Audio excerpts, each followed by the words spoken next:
Oke, kita lanjut lagi ya. Pending order sudah. Sekarang kita masuk ke membaca pasar ya.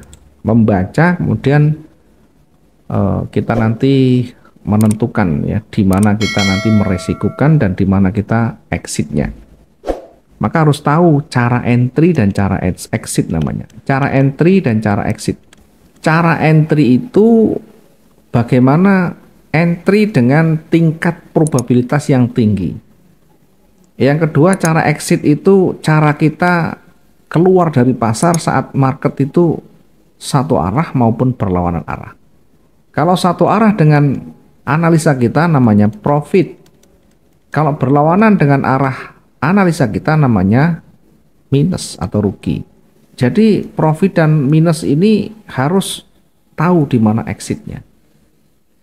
Maka muncullah namanya RR.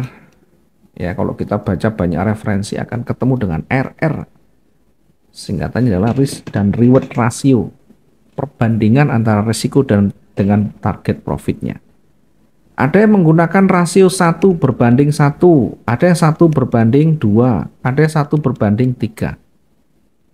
Mana yang paling menguntungkan? Ya, dari sisi perhitungan di atas meja tentu dengan perbandingan yang besar ini akan menguntungkan. Tapi apakah nanti cocok dengan style trading kita kan juga belum tentu cocok. Kita nanti sesuaikan dengan style trading kita.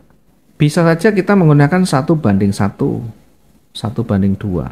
Ini seperti apa ini? Jadi ini adalah gambarannya kalau 1 banding 1 itu misalkan saat kita menempatkan target TP itu 500, maka SL-nya juga 500. Sama, jadi kalau misalkan tersentuh untungnya sekitaran itu. Nah, kalau yang menggunakan 1 berbanding 2, maka keuntungannya 2 kali lipatnya. Kalau ini resikonya 500, maka untungnya adalah 1000 ya, 2 kali lipatnya. Diingat kalau kita harian dibatasi oleh waktu. Jadi kalau misalkan resiko kita mengambil 500 dan menggunakan risk dan rasio 1 banding 2 untuk mendapatkan profit di angka 1000 pergerakan itu berat. Itu berat. Apalagi kita hanya yakin, apalagi kita menggunakan keyakinan yang luar biasa nanti pasti akan menyentuh angka 1000 itu, pasti akan mendekati. Begitu tidak mendekati berbalik lagi, harusnya sudah untung, tapi karena kita hanya menunggu tersentuhnya target itu, bahkan sampai mau berganti hari pun tidak tersentuh, bisa berbalik lagi. Akhirnya awalnya profit jadi rugi. Karena kita harian itu dibatasi oleh waktu, harus cepat segera exit dalam 1 hari itu. Beda kalau kita swing, kalau swing itu 1 hari tidak profit, tidak masalah, besok lusa dan seterusnya. Tapi ketahanan kita harus kita lihat, modal kita harus kita lihat.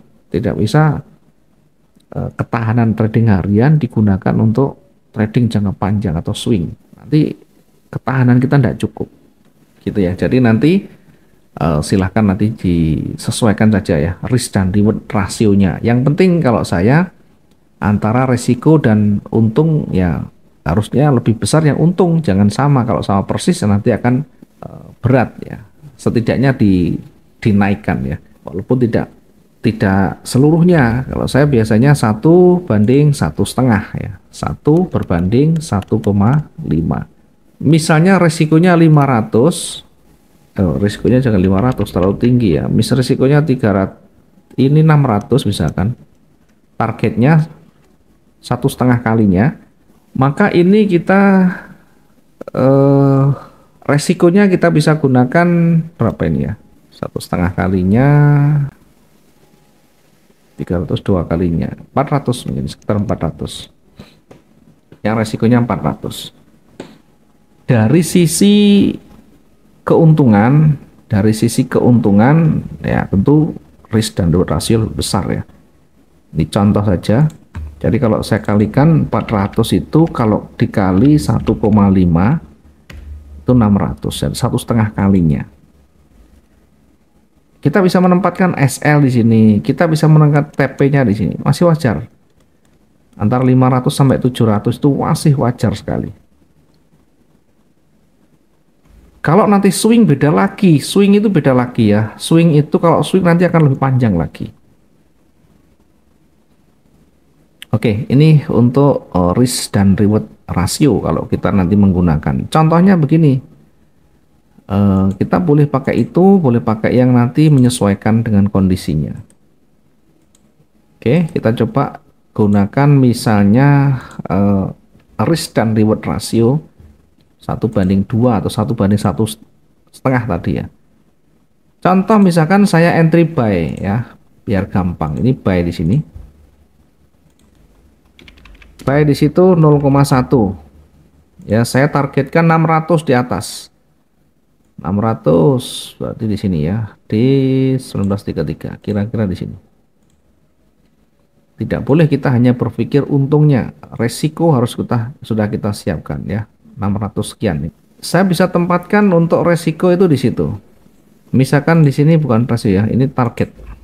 Ini bukan resiko tapi target. Targetnya 600, jarak tadi 600. Nah, kita bisa ukur resikonya ini satu setengahnya atau 400 tadi. Kalau kita menggunakan garis ya kita ini namanya 1:2, ini 1,5. Sehingga tarik ke bawah. SL-nya di bawah levelnya, di bawah level psikologis ya, atau dipaskan boleh juga. Jadi ini artinya apa? Artinya dari sisi rewardnya lebih besar, tapi juga tidak terlalu pendek. Kalau setengah itu begini, 1:2 itu lebih dekat. Nah di sini, ini SL-nya taruh di sini. Apakah boleh seperti ini? Boleh saja, tidak masalah. Karena semakin kecil juga tidak apa-apa. Ya kalau pakai 1,5 juga boleh, 1:2 juga boleh. Kalau kita memang nanti terapkan selalu SL dan TP-nya ya. Nah, kalau kita menggunakan pending order tadi boleh tidak pakai ini tadi ya. Kita pakai pending double ya di di gabung. Buy-nya di sini kita gunakan sell stop di sini boleh saja. Sell stopnya 0,2 di sini. Nanti targetnya harus lebih besar, lebih panjang. Nah, ini adalah resikonya, jaraknya. Kemudian pakai sell stop 2 kalinya, maka nanti exitnya harus lebih panjang dari jarak entry pertama dan kedua. Ini kan sama, maka dipanjangkan, bisa dipanjangkan 2 kali atau 1,5-nya. Jadi targetnya berada di sini. Nah di sini baru kita nanti SL dan TP. Di sini namanya TP dari sell, sellnya di TP. Kemudian di harga yang sama ini maka buy-nya di SL. Buy-nya di SL di sini. Ya. Itu buy-nya di SL. Stop loss-nya di situ. Sehingga ketika nanti dia bergerak naik maka kita untung sudah. Sell-nya kita hapus. Ketika dia bergerak turun panjang misalkan tidak masalah, kita tidak pusing. Trennya dia akan kuat turun. Ya, kita antisipasi dengan di sini misalkan dengan jarak tadi sekitar 300-an misalkan. Semakin dia panjang ke bawah, kita semakin tersenyum karena untung kita makin besar. Tapi diingat karena ini recovery untuk meminimalisir kerugian di sini, kalau kita bahkan sudah untung close semuanya. Selesai karena dalam recovery itu yang paling penting bagaimana segera exit dari market. Ya, apakah nanti untungnya kecil atau bahkan risiko ruginya masih ada, kita tutup semua baru kita nanti analisa ulang.